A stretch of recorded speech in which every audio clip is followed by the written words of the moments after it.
Shalom Aleichem Rabotai. We are continuing the Kli Yakar on the Parashat.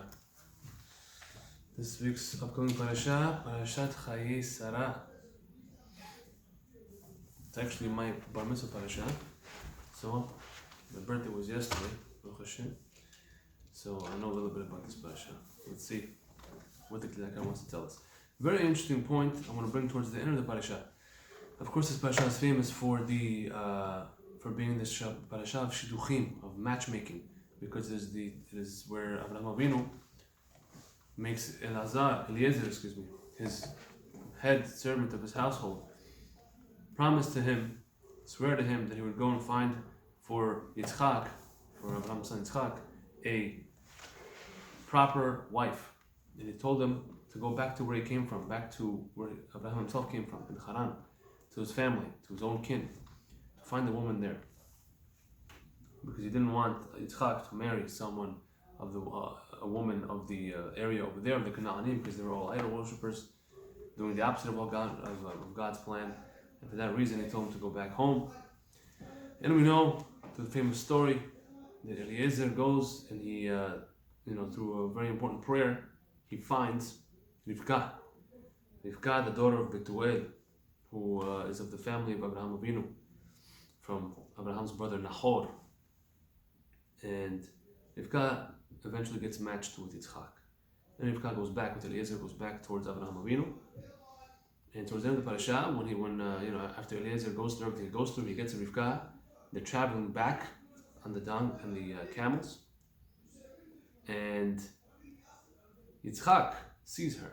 Right before he sees her, however, coming from afar, the pasuk says like this: "Vayetze Yitzchak lasuach basadeh." This is the book of Bereshit, chapter 24, verse 63. Vayetze Yitzchak lasuach basadeh. Yitzchak came out to conversate in the field. Literally, that's what it means. To speak, to conversate, to meditate in the field. Rabbeinu Zal, our rabbis of blessed memory, in Masechet Berachot 26b, famously write about this verse. Lamadu mikan sheyitzchak tiken tefilat mincha. That Yitzchak established the prayer of mincha. Right, we have three prayers in a regular day: Shacharit, the morning prayer; Mincha, the afternoon prayer; and Arvit, the night prayer. On Shabbat we also have Musaf, which is the additional prayer after Shacharit. On holidays and Rosh Chodesh we also have Musaf. But each one of those three prayers, the Gemara says there in Masechet Berachot 26b, that it corresponds to one of the three forefathers that we're reading about in Sefer Bereshit. Abraham, he established the morning prayer, Shacharit. Yitzchak established the afternoon prayer, Mincha, and Yaakov Avinu, which we will meet next week's Parashat, he established the Arabit prayer. Of course, each one of those prayers, each one of those figures have deep connections between them on many different levels. Let's find one here. Sheyitzchak tiken tefilat mincha shehu lifnot erev. Mincha, the afternoon prayer, is right before the evening, right? Samuch le'erev shemesh, before the sun starts setting. Umikan, right? Just for some halachic context, the time a person can pray mincha is half an hour, which is let's say 30 minutes after midday, after the exact midday, right? So before that, let's go one step back. Jewish hours in halakha are calculated a little bit differently than regular 60-minute hours that you're used to, because it all depends on how many hours of light and how many hours of night there will be in the day. So you take the amount of hours of daylight there will be, you divide that into 12. Each one of those is one halachic hour. So in the summer, when the days are long, when there's actually 16, sometimes or more, hours of daylight, you divide that into 12. Each hour is more than 60 minutes. Whereas in the winter time, when their days are much shorter, the actual daylight time is about 11 hours. Less than that, sometimes 10 hours, right? Depending on the year, the day of the year. You divide that into 12. Each halachic hour becomes less than 60 minutes. So you have to do a bunch of calculations there. Thank God we have a lot of apps and chachamim and sages who have guided us with this, and we have easy ways to access this information now. Now, of course, there's many different machlokets and there are many different opinions. You have to make sure you're following your rabbi in terms of the opinion of how to determine what the halachic time is, because a lot of laws follow after that. A lot of laws. Nevertheless, for our purposes, when is mincha? When is the time to pray mincha? It's about it starts. The time a person is allowed to start praying mincha is 30 minutes after midday. So let's say the day is 12 hours long. In a regular, nice, even day in the spring or in the fall, the days are almost exactly 12 hours long. So 6 hours into that day, which is going to be the midday, 30 minutes after that is when a person can start praying mincha. Why? Because 30 minutes after that is when you can already start recognizing that the sun is starting to tilt towards the setting side, tilt towards the west. Right? When it's exactly midday, you can't tell. But 30 minutes later, you can tell it's already leaning towards that side. And that's when mincha is. Mincha is when the leaning of the sun towards the sunset, all the way up until sunset. Of course, there's also the opinion of plagim mincha, which is a view down the Mishnah and the Gemara. Very complicated stuff. Let's just go with the Chachamim now. The simple halakha that you're allowed to pray mincha all the way up until sunset. Right?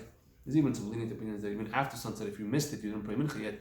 Even after sunset, according to Yosef, you have about 13 and a half halachic minutes to pray after that mincha still, because that time is a doubtful day, and the night is the for sure night doesn't come until after that time, until after 13 and a half minutes. It's hard to speak about halachic time without getting carried away because there's so much details. But the point is here that was the time that Yitzchak, that this verse is speaking about Yitzchak, and he was conversating, meditating in the field. He was praying to God. And at the same time, through praying, he was establishing for his future descendants and generations, for us, that is a time to pray, an auspicious time to pray, the prayer of Mincha.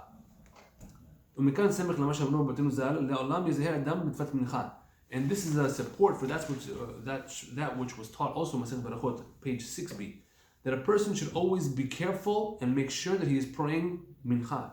Why? Because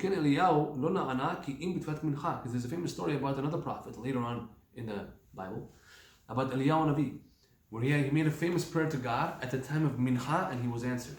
Just to give a short synopsis of that story, in that time there was a lot of idol worshiping happening even amongst the Jews, and one of the idols they used to worship, his name was Baal, which means master. And there were priests, there were Jewish priests for this Baal, and they came to argue with Eliyahu Navi, the prophet Elijah, and he told them that, why don't we make a test? You bring a sacrifice or an altar to your God, and I'll bring a sacrifice to God, to the one true God, Hashem, and we will see who is the true God. And they did a whole demonstration. The people, the priests of Baal came over, and there was a lot of people watching, a lot of spectators, and they prepared their altar. They brought their animal up. They started praying very, very hard to their fake God in order to, so that he would, accept their sacrifice and bring down a fire or something like that. And then Eliyahu even started mocking them. He said that maybe your God is sleeping. Maybe you're not screaming hard enough. Right? He was really trying to twist the knife into them, so to speak. And whatever they did, they couldn't get their fake God to accept their sacrifice. But then Eliyahu Navi, it was his turn, and he set up an altar. And not only did he set up the altar, he drenched it with water, spilled water all over it. And then he started praying to HaKadosh Baruch Hu, to God, and God, of course, miraculously sent down the fire and burnt up the entire offering there. And then everyone at that moment said, Adonai hu Elohim, Adonai hu Elohim. God, Hashem is the God, Hashem is the God. And that prayer, that whole event, happened specifically at the time of Mincha. So we see there's a special power in the time of Mincha to be answered. And we're going to see that more here.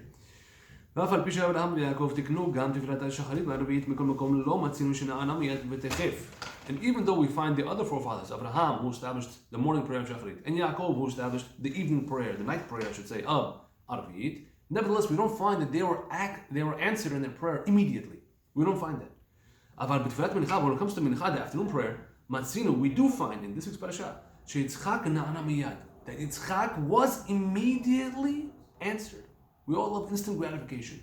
If you want the closest thing to instant gratification that you can get in prayer, it's Mincha, says the Kli Yakar. How do we know that Yitzchak was immediately answered? Ki כי מסתמה התפלל יצחק עד הזיווג, על הזיווג, בעוד היות אליעזר בדרך. Because we have to assume that Yitzchak, what was he praying for? He was praying for his wife. He was praying to get married. He was praying that God should send him his perfect match. Because Eliezer was on the mission at the time to do so. So he was praying that to God, to Hashem, that God should make Eliezer's mission successful. Because it says in Masechet Berachot as well, Daf Chet Amud Aleph, from a verse in Tehillim, that any proper person should always pray for this one thing. What is this? Zo Isha. This is a woman. If a man wants to get matched with a proper woman, in order for that to be unlocked for him, he must pray to God. He must. Hashem is waiting for that prayer, for the proper prayer from the person. Sometimes a person has to bring himself to tears. Sometimes a person has to really show God that he wants to get married for the right purposes. And with that's what Hashem waits for, to unlock that for him. And that's why Yitzchak went out to pray this prayer out in the field. Why specifically the field? Why didn't it say he went to pray in the house, in the tent, in some other private place? Why in the field? What is it about the field? Why does the Torah have to underscore that point? For the following reason. Because if God gave him a field that he owns, right, that's fertile, that could bring crops, it's ready to give fruit, and it was a very fertile, good field that he had over there. As it says, it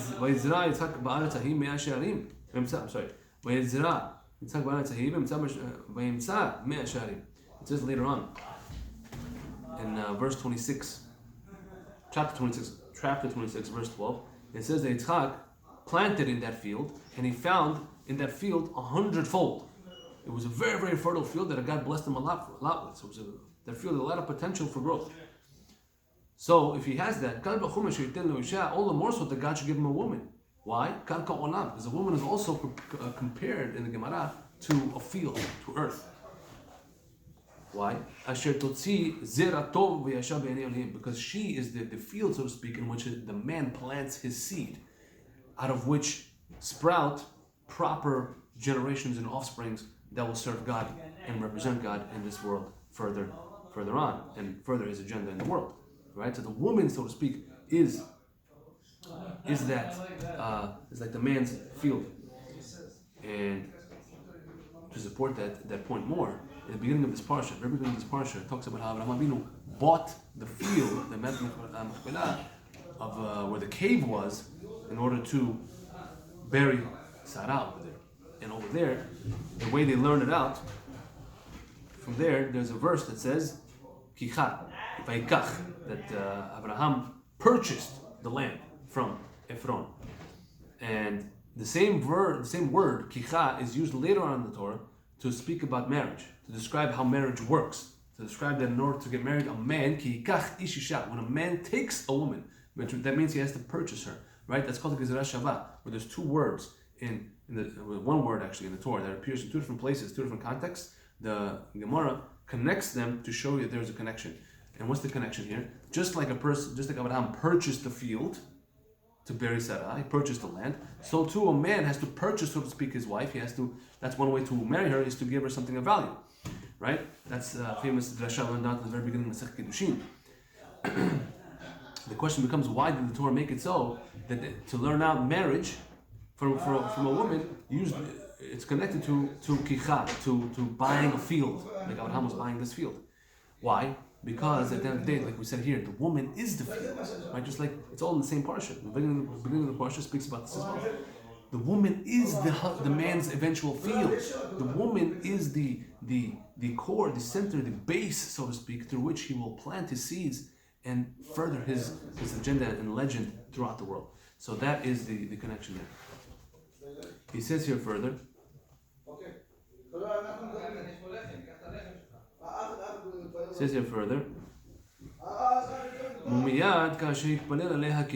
immediately after Yitzchak prayed for her in this verse, prayed for his wife, it's written, He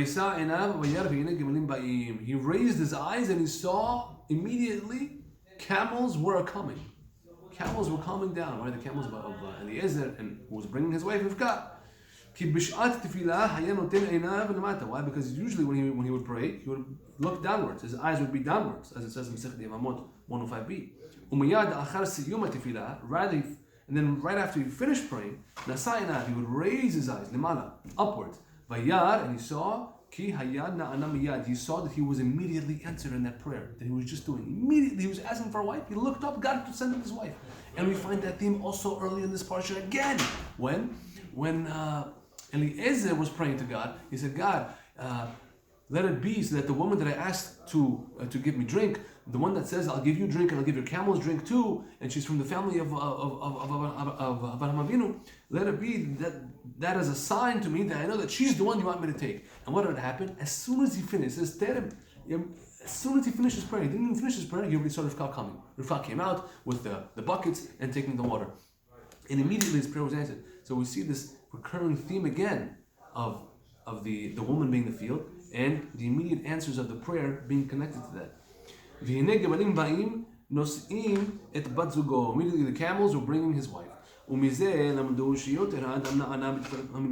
we learn that a person will much more readily be answered in the Mincha prayer specifically. And the reason for this says perhaps the Kli Yakar says, little introduction. He says that based on a deep concept that the morning time, the daytime, is a time of light. There's less spiritual prosecutors in heaven, in the heavenly courts, that are trying to bring down the Jewish people and trying to highlight the bad things they do. They are less at power than the day. But at nighttime it goes along with darkness and trouble and punishment and judgment. At night, those prosecutors are much more at power. Therefore, תפילת ערבית הסמוכה ללילה וכן תפילת שחרית גם כן סמוכה ללילה שעברה, אבל מנחה רחוק משני לילות. על כן אין בתפילה זו שום קטגור. So therefore, when you think about the three prayers, the morning prayer, the afternoon prayer, and the night prayer, out of all three prayers, the Mincha prayer, the afternoon, is the one furthest away from the night, from that night time of prosecution.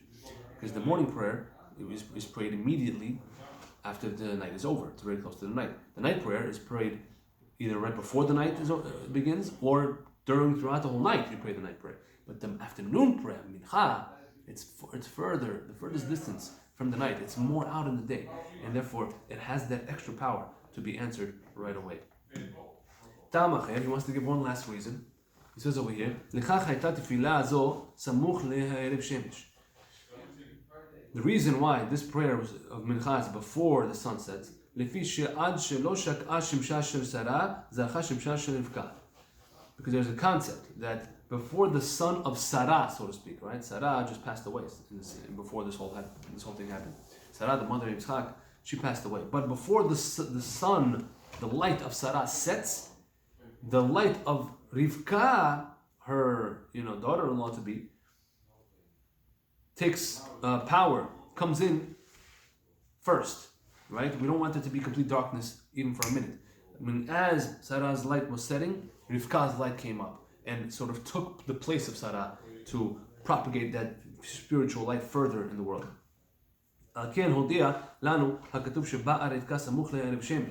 That's the hint of why Rivka was coming, right? When Yitzchak saw them, it was right as the sun was setting.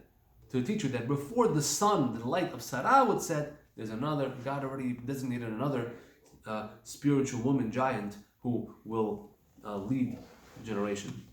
יהודיע שקודם שהערב שמשה של שרה, כלומר זה אחר שמשה של רבקה, כדי שלא יחסר העולם מן הנשים צדקניות אלו. In order for the world never to be without one of these amazing spiritual female giants. שהם לעולם כגלגל החמה, because they light up the world like the sun lights up the world. ברוך ה' לעולם, אמן ואמן.